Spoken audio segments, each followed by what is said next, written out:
If you want to know about the health of a country, health of an economy, how do you know that? You know it by national income method.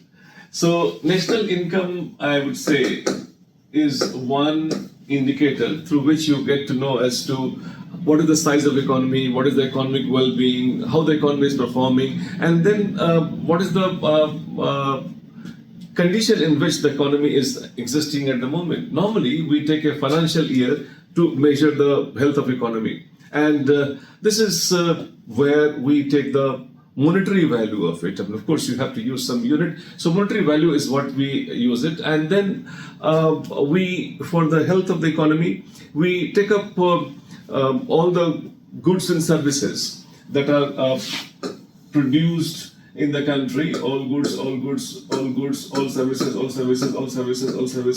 total goods and services that are produced in the country within its political boundary over a given period of time, that is financial year, is called as GDP. So GDP becomes a common reference for understanding the health of economy. Now, how we calculate this GDP, also known as national income, how do we actually end up calculating it? There are different methods that we have got. And here we are going to talk about three different methods that is used for calculation of GDP or national income of a country. Then in that case, first is product method.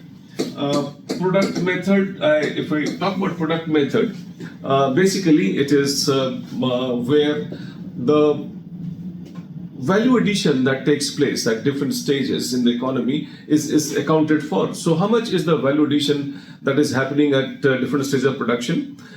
That's why it's also called as value added method, so to say. In 2015, we resorted to the international or UN guidelines, and then we adopted this production method, also known as value addition method, for the purpose of calculation of national income. And this method is gross value addition. We can see it like gross value addition. Gross value addition is where we try and see as to how much is the total value addition that has taken place, which means if you have got the total production has been 100 and the intermediate goods that you spent on is 30, so GVA will be 70 because 30 you invested and then 100 you got. So GVA or gross value addition is 70 for that matter. But then don't forget, there is also some depreciation in the process of production. So if you want to go for net value addition, NVA method, NVA will be like, imagine an example that machines, etc. that you used, or the factors of production that you used, there was a depreciation of 10 rupees. So what you have got GVA minus depreciation. In my example, is 70 minus 10, 60 will be NVA. And that is a gross value addition method that you have got, and that is one way to look at an entire thing that we have got as one understand as value addition method of calculating the national income or GDP for that matter. Then we have another method that we call them as income method.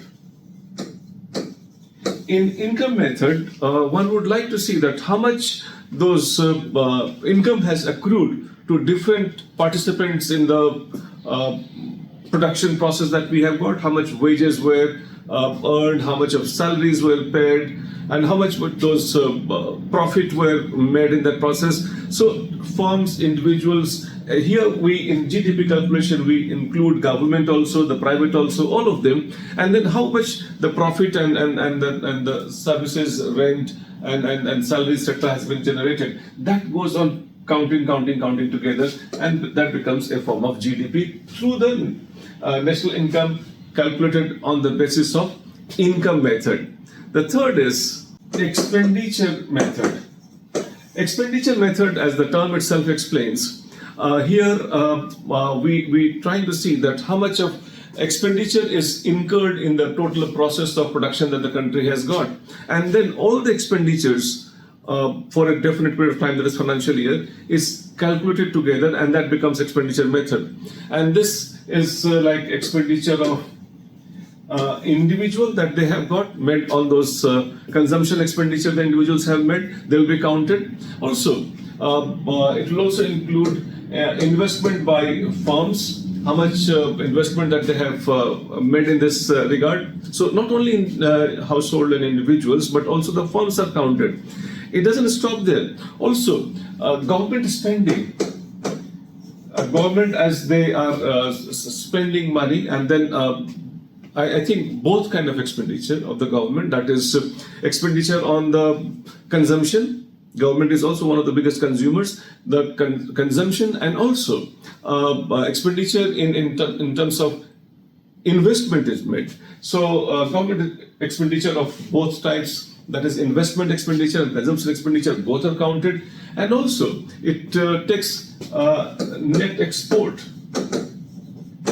into account. Net export is like, you export and you import also. So the difference of the export and import, whatever comes, it becomes net export, and that is also factored in here, and that becomes the part of expenditure method for calculation of national income in the form of GDP. I hope you are getting an idea that the various method that we have got, production method or value addition method or income method or expenditure method, there are different ways to look at the same situation. Like for example, you have got a doctor who is examining a patient, can take lots of parameters to understand or assess the health of an individual. It can possibly take its weight, it can possibly take its blood pressure, or does some blood work or things like that. And then through various methods, it gets to know about the actual health of the economy. And this is where we can see one of the most,